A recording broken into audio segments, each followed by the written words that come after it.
latest report we are hearing is that since a couple of weeks now, the Cameroon government that was negotiating with the consortium has now banned the consortium. The leadership of the consortium has been arrested, and the whole place is in total panic. They have shut down internet services in the country, and there's no communication with the leadership of this group. And so the leadership, they transferred the leadership of the group to people out of the country, to the diaspora.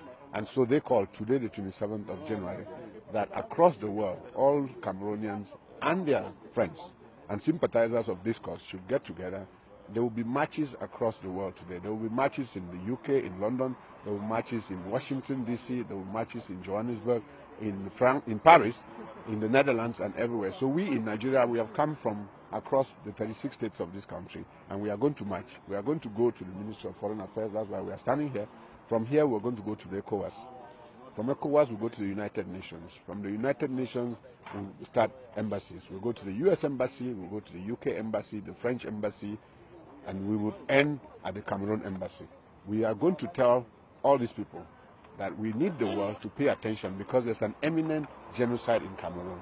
The torture and the maiming of children. What is happening in Cameroon now, it's so bad that as we speak, people are being arrested from their homes because they are doing a peaceful strike. They don't want to send their children to school. Students have not gone to school from the beginning of this semester. As a matter of fact, they stopped going to school around end of October last year. But parents in unity with the cause have decided to keep their children at home. And as we speak, some parents are being arrested because their children are at home. What we are asking the world to point the light into Cameroon is that something happened in '61 that moved us to join the Republic of Cameroon.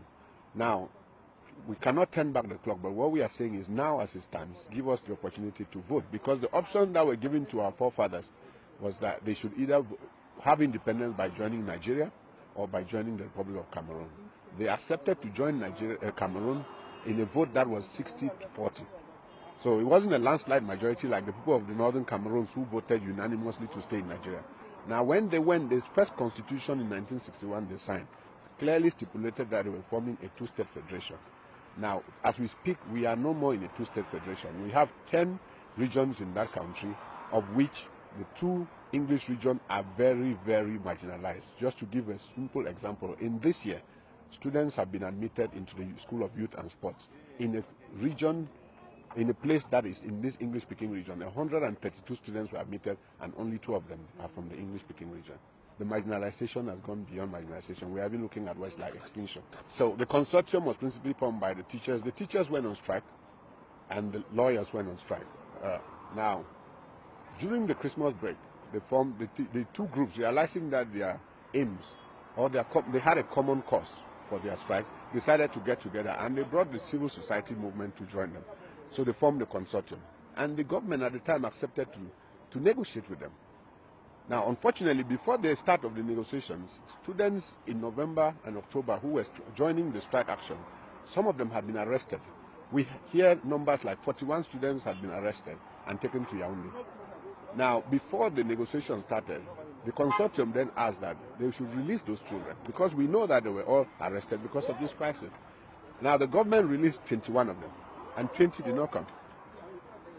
As a show of good faith, the consortium went into the negotiations. Now, in the first 2 days of negotiations for the teachers' own issues, they now said the teachers should sign off the strike. And the teachers said they couldn't sign off the strike because the condition for starting the negotiations had not even been met. They should release the 20 students before they sign anything for that matter. And by the way, the teachers were now acting under the consortium, and they said they have to get together with the consortium to sign the agreement. And that's when the government went bananas and said they were not going to release. That's when the government instead went ahead and banned the consortium and started arresting the members. Now, it is rumored in Cameroon that they cannot even release the students because they don't have all of them to release. Of the 20 students that are purportedly remaining, 4 are dead. And so they don't have 20 students to release. And that's why they are hiding behind not releasing the rest, because they cannot release all of them. And so where we stand now is a deadlock in which we are calling on the world to show if the negotiations failed and the government continued in good faith, they would go ahead and try to find ways to negotiate further. But they cannot, in the face of all of this, instead shut down internet as we speak. Every day we have rumors of arrest. And why are they arresting these children? Because nothing is happening. And now, as we are just hearing, women are going on a protest march where we are hearing that women are stripping themselves naked to go out and protest. This is something beyond our individual looks. It's something that has gone so deep. The grandmothers in the villages are becoming aware, and they are fed up because the marginalization, the ill treatment of the Anglophone Cameroonian has become so glaring that everybody is participating in the room. The truth is that when they called for a ghost town, not a single person was seen on the streets. That's contrary to all government moves to try and get people to go out and support them. So we have two camps now. We have the government on one side, we have the consortium on one side. And anything the consortium asks us to do, people do it at their own risk. At the risk of being arrested, people are doing these things. That's where we find ourselves. And we in the diaspora cannot be indifferent to what is happening back home. We are here because they are there. We owe it to them and to the blood of all those who have died to come out and say what we are saying. Well, we are expecting to have about 100 people in this march. We would be a minimum of 2,000 Cameroonians.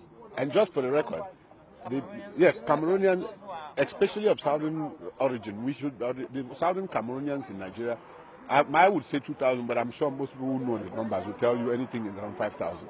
And just so that you know the numbers, the Nigerians in Cameroon are 6 million registered Nigerians. 2 million are in this affected region. And that's why we keep calling on Nigeria, the Nigerian press, to go to Cameroon and tell the story. Because if anything were to happen, God forbid, the spillover would come up to Nigeria. When the northern crisis started, we received refugees. As we speak, Cameroon is not talking of refugees of the Boko Haram crisis. They are talking of their own internally displaced people. And Nigeria has a responsibility to shine the light in Cameroon so that this does not degenerate any further.